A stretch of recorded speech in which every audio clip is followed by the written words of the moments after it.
Olá, pessoal! O assunto do vídeo que eu trago esta noite é sobre um dilema vivido pelas crianças: seguir os seus próprios desejos ou os desejos dos pais. O infinito afeto, sempre apoiado nos melhores autores e em nome da criança, mais uma vez traz assuntos contemporâneos e polêmicos para serem pensados e refletidos pelos pais e por quem exerce a função paterna e materna, sempre com o propósito de exercitar a crítica, principalmente sobre tudo que tem sido veiculado nas mídias. Fiquem comigo, assistam meu vídeo.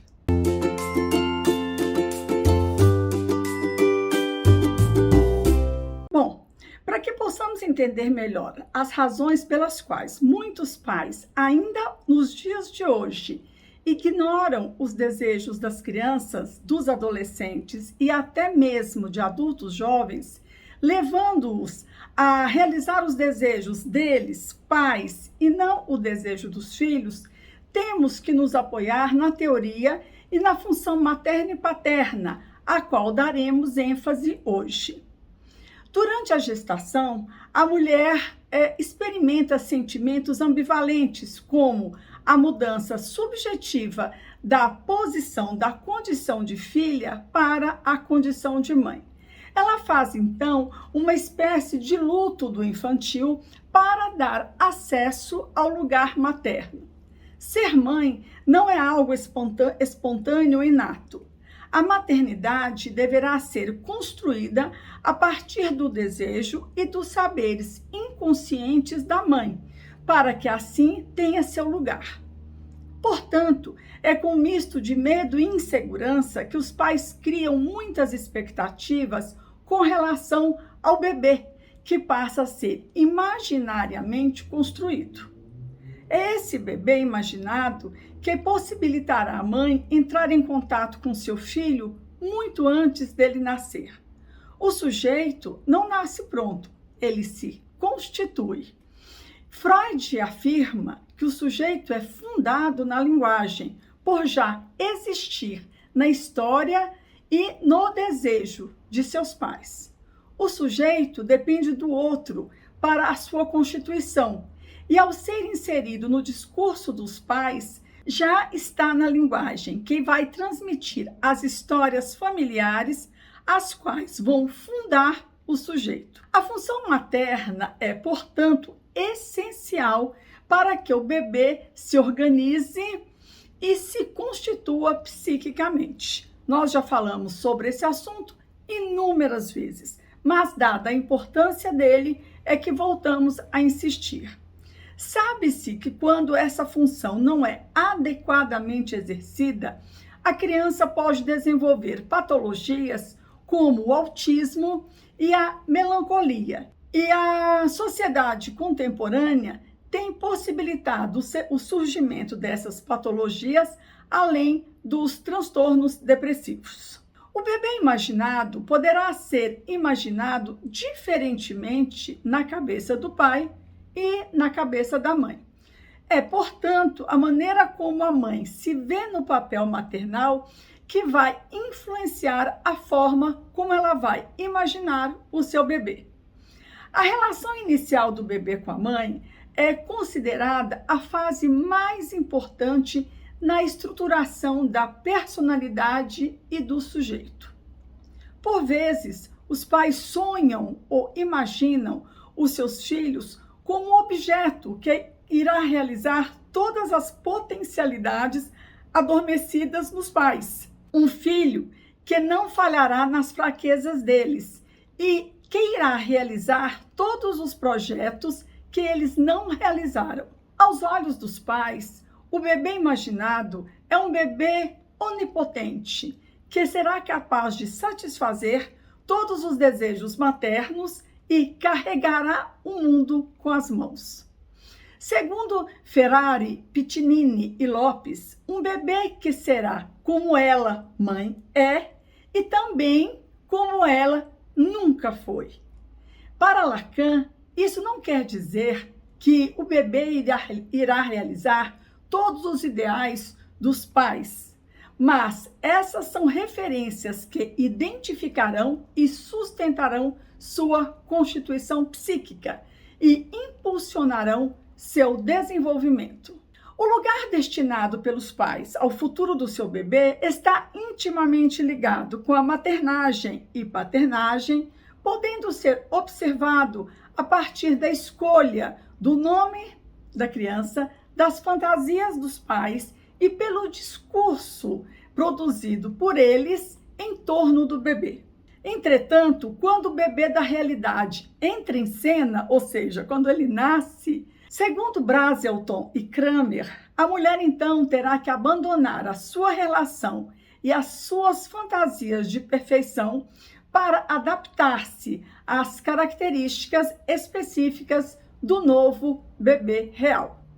Esta é uma das razões pelas quais a entrada de um terceiro, ou seja, a entrada do pai na relação, permite que a criança saia da, entre aspas, influência materna, fazendo com que possa estar referenciada a outras influências, como, por exemplo, as influências paternas. No entanto, atualmente, o poder paterno tem ficado mais desamparado e fragilizado, diante das muitas situações e experiências novas que o pai está vivendo e que estão para além das suas competências e habilidades. Quando se fala do pai, não se trata somente do pai biológico, mas também do pai simbólico, aquele da ordem, aquele da firmeza, da inflexibilidade, que também está desmoronando, juntamente com as instâncias interditoras,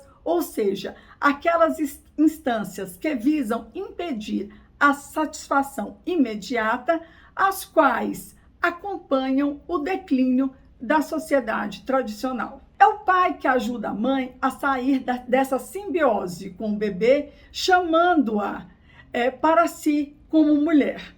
O pai será o primeiro sinal de integração social para o bebê, antecipando o indivíduo unitário que ele virá a ser. Nos cuidados maternos, o bebê começa a distinguir alguns aspectos considerados paternos, tais como ordem, firmeza, inflexibilidade.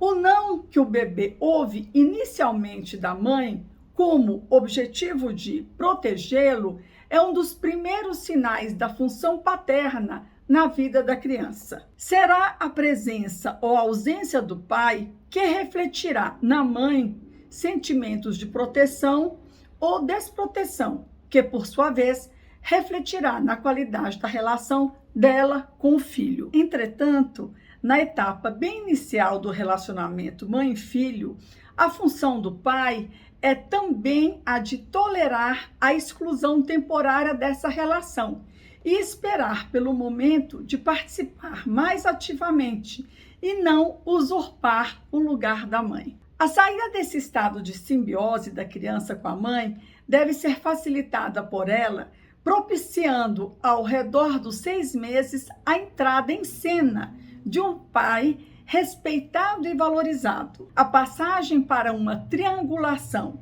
pai, mãe e filho permitirá ao filho o reconhecimento de terceiros, possibilitando dessa forma seu ingresso nas relações sociais. O pai biológico também retrata o pai simbólico, o primeiro e fundamental representante da lei e da cultura, que possibilitará à mãe o desejo a outros objetos além do filho, apesar dessa relação entre a mãe e o filho, por uma questão biológica, ser tão exclusiva que praticamente constitui um mundo à parte, e a do pai com o filho já ser constituída em grupo de pelo menos 3 pessoas. Ao se afastar da mãe e se envolver com o pai, a criança desenvolve maiores habilidades exploratórias e resposta social. O vínculo que une pai e filho é diferente daquele que une a dupla mãe e filho. Estudos evidenciam a importância do envolvimento do pai no desenvolvimento da criança. A competência e a capacidade do pai são similares às da mãe na interação com o filho, demonstrando ainda que o contato do pai com o filho possibilita um melhor envolvimento posterior entre ambos. Merece aqui o destaque que o suporte emocional e material dado pelo companheiro à mulher favorece um maior envolvimento com a criança nos primeiros anos de vida. Por outro lado, a ausência do pai, não apenas física, mas, sobretudo, a ausência psicológica, mostra-se como uma dimensão bastante importante na origem dos comportamentos de risco, como, por exemplo, a adição às drogas, tanto na infância como na adolescência. Diante disso, o homem contemporâneo sofre de um narcisismo absoluto, mostrando-se intransigente e indiferente a tudo que não é do seu interesse. Muitas vezes, apresenta-se tirânico em relação a tudo e a todos que possam opor-se à gratificação imediata dos seus desejos. Sequer consegue ouvir um argumento quando este não lhe interessa. Com o desmoronamento do pai simbólico e das instâncias interditoras que acompanha o declínio da sociedade tradicional, são os filhos que passam aos pais os novos modelos de conduta, os quais estão sempre focados em menos renúncia e mais prazer imediato, em uma sociedade pós-moderna, designada como sociedade líquida, de acordo com o filósofo Bauman, que está sempre guiada pela incerteza, pelo princípio da autonomia e pela crença de que tudo é possível. Ambas as funções, tanto a função materna como a paterna, têm um papel central no desenvolvimento e na estruturação do psiquismo da criança e na formação da personalidade do adulto. É na família,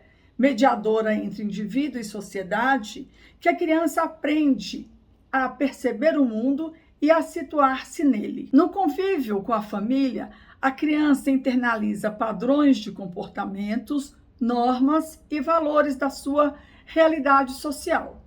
Isso ocorre pela mediação do outro, que estabelece vínculos básicos e essenciais entre a criança e o mundo social, situação a partir da qual ela passa a se reconhecer e a reconhecer o outro, numa relação, então, de reciprocidade. A criança que cresce com um pai ausente tende a ser agressiva e insegura, principalmente quando é o pai aquele que fornece a proteção e os recursos necessários para a vida, se a mãe ou o cuidador não conseguir dinheiro suficiente para sustentar a família.